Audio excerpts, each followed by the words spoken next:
So, a few months ago, I made a video that I called Choosing Happiness. Um, I think it's quite a good watch. You know, if you're here for my content and you missed it, I would say go back for it. But in it, I talk about, the act of actively choosing the things that make you happy rather than doing the opposite of that, and how I think a lot of people fall into that trap. And this video's working title is Choosing Happiness Part 2.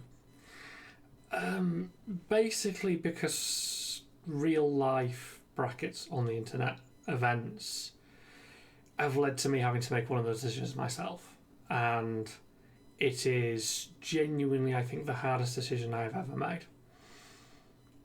So, without going into names, without getting into finer details, I helped build an online community and spent 5 years of my life doing it. And I don't think I'm exaggerating if I said I wasn't putting in at least 4 hours a day. I was probably doing, several days' work a week towards the community, which I loved. I moderated it. I helped curate, a good atmosphere and an inclusive atmosphere. I got, compliments here and there from people who felt that I was the backbone of, how to describe it, the good attitude of the community, which is something I'll immensely be proud of. And I basically got to a breaking point with that community. And I think the fascinating thing is it was pushing towards 7,000 people, and my problem was one person. But that person repeatedly and recurringly was an issue, and I was not in a position of power wherein I could get rid of that person for my own benefit. I got to the end of my tether with it. I was starting to spiral, I think would be a good description, because it was an endless cycle. It would be a weekly thing where they'd do something, they'd break a rule, they'd make a comment, they'd be passive aggressive, they would just, chip at my well-being, I think would be a good description. And I couldn't take it anymore. And I went to the person who owns that community and said, I'm aware what a difficult choice this is. And I'm coming to you with an unreasonable demand. And, the classic thing is I know it's... how to describe this? It's both reasonable and unreasonable to do this. But I said it's them or me. And I think the reason it's unreasonable is obviously to put forward that ultimatum as an ultimatum is unreasonable. But when you put it forward as a statement of fact, I think it is reasonable, if that makes sense. And, I was making a statement. That person had to go, or I had to go. Because I would complain, I would say the person has done this person has, broken this rule, this person has personally attacked me, whatever. And I'd get told, oh, can't you be an adult about it? And I thought, well, I feel like I am being an adult because I'm not retaliating, right? I'm a rational, sensible person. I know how to behave myself. I've not kicked off about this. And this went on 3 months, I think, thereabouts, where I would complain and just get told, grow up, we all have to work together, it's for the greater good of this, that and the other. And this cycle, doing it over and over again, the cycle becomes a spiral, because every time you do the cycle, you end up a little bit lower than where you started before, and you're just going down and down and down, and your feelings are not being resolved. You are just getting more upset every time something happens, and the person obviously isn't going to stop. And that's the point I got to. And I will forever be sad that I had to step away from that community. I will forever be sad that I had to give up on 5 years of work over one person. At the same time, the absolute relief I felt when I pulled the plug on this, when I went, I will not do this anymore, was immense. It's sometimes hard to understand what pall is lying over you. You know, what dark cloud is hovering on your state of mental health. And oh my God, the weight lifting, you can feel it sometimes. You know, when you've made a decision and gone, I am no longer stuck in this damaging cycle with a abusive person. I'm always tentative to say things like abusive, but very passive aggressively abusive. You know, it's a type of abuse, I think. I don't think I'm incorrect in levelling that accusation. To be out from under that, my mood rocketed within a couple of days. The day before I left, I was miserable. I was bluntly hitting that point where you go, yeah, I understand I am now depressed. I went to my birthday party thrown for me, where I sat in near complete silence and barely ate anything, and was just focusing on holding my shit together. And 2 days later, I was chatting to friends and laughing and smiling because I was no longer dealing with that problem.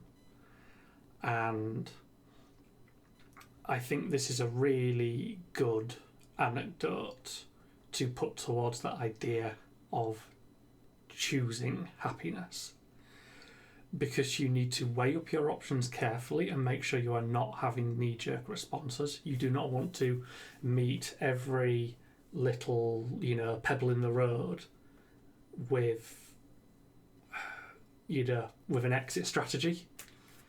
But you should evaluate things and look and go, is this a problem to me? Because you will be much happier as a person. You will be much more, well-rounded, balanced, because you will not have that kind of toxicity stuck in your life because you have distanced yourself from it. I think also sometimes when you do these things, you find out some things. I have had maybe 4 or 5 of just the most wonderful comments from people. I have no idea who's going to see this video, frankly, but if any of you happen to be people who sent me a DM, thank you. It is lovely to be appreciated. And, paraphrasing slightly, but I had a few comments from the LGBT community, I think I would sort of focus in on as kind of a group, who basically thanked me for, taking a lot of action to protect their interests within this, broader online community that I was governing. Making sure that shitty people were not allowed to be shitty. But also just other people thanking me for, my efforts, people thanking me for, for being me. And, validation is wonderful. And I don't just mean that in an ego sense. It's a very, very powerful thing.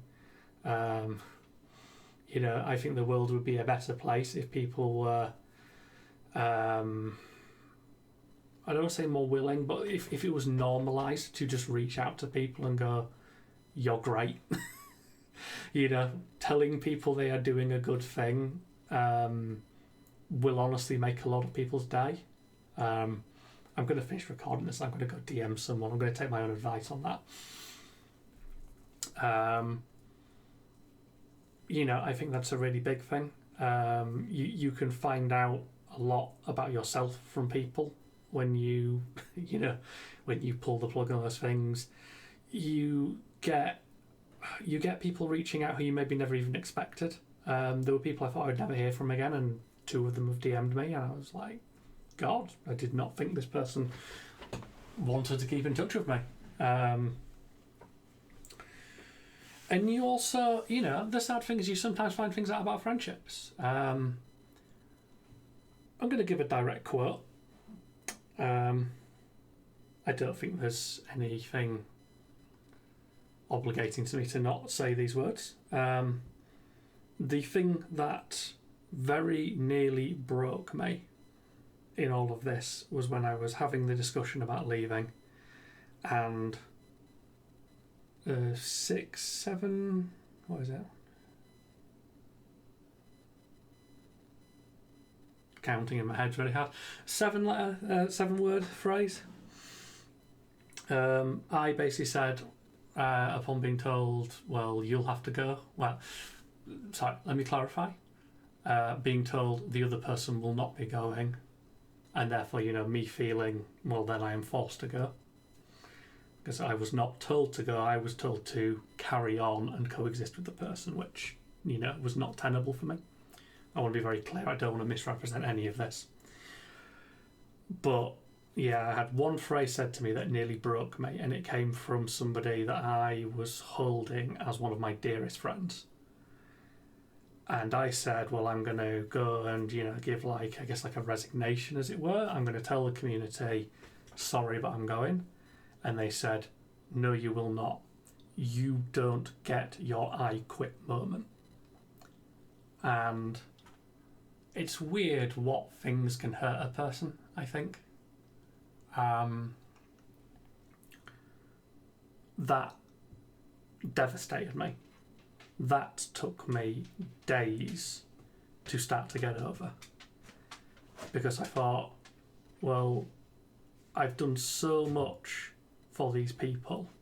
I am friends with potentially hundreds of them, and I'm being told you don't even get to say goodbye because you're walking away.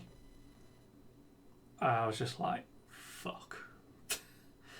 I think that galvanised me, if I'm honest. That was the moment where I went, my interests are not being looked after. And that means I need to look after them. I have to take care of myself. I need to, maintain a positive state of mental health. Because, I'll be very clear, I do not have, I don't have big issues with, depression and stuff. I have what I would describe as the normal human amount of depression. I can get very sad if I let myself, if I let my situation get bad. But I'm not prone to, what would you describe it as, medically significant long-term depression. I don't know the correct psychological words for these, right? But I am very aware of the idea that you need to do some bookkeeping. You need to do some sort of mental accountancy and make sure you are balancing your numbers. Because if you just do things that lower your mental well-being, it will eventually dip under the bar and you will end up in the negative. And this video is basically a twofold thing, right? One, it's me getting a little bit off my chest. I'm codifying how I feel about the situation. I was hitting my rock bottom, and I've spent a week and a bit having people, help me out, pick me up, bolster me back into it, and I feel a lot better, and I know I've done the right thing, and this, I think, is a bit of my closure, because I can say this stuff and some people will watch it and some people might even talk to me about it. Feel free. But also, there's a phrase, vox clementis in deserto, which is screaming into the void. I get to throw this out there knowing that, like, that it will not hit the ears of most of those people, right? I know there'll be some overlap. I've had to accept that fact, or I will not get to speak. And the other thing in this is that I hope it makes for as I say, a good anecdote. That this is a really good example that I can give to people when I'm saying you need to choose happiness. You need to make decision processes where you remove things that make you miserable and do things that make you happy instead. So, yeah. I'm feeling a lot better. Nobody worry about me. I hope, as I do with any of these videos I make, when I'm sort of talking state of mind, that somebody hears this and feels better, or maybe feels more capable of, facing something. Because that's the only reason I'm doing this. That and being able to, I guess, vicariously talk to people. Vicarious isn't the right word. I'm going to stick with it. I'm not going to... You would gather from the quality of these videos, I don't edit anything. I barely script the damn things. So yeah, I hope everyone out there is doing great. And I hope you choose happiness. I'll see you in the next video.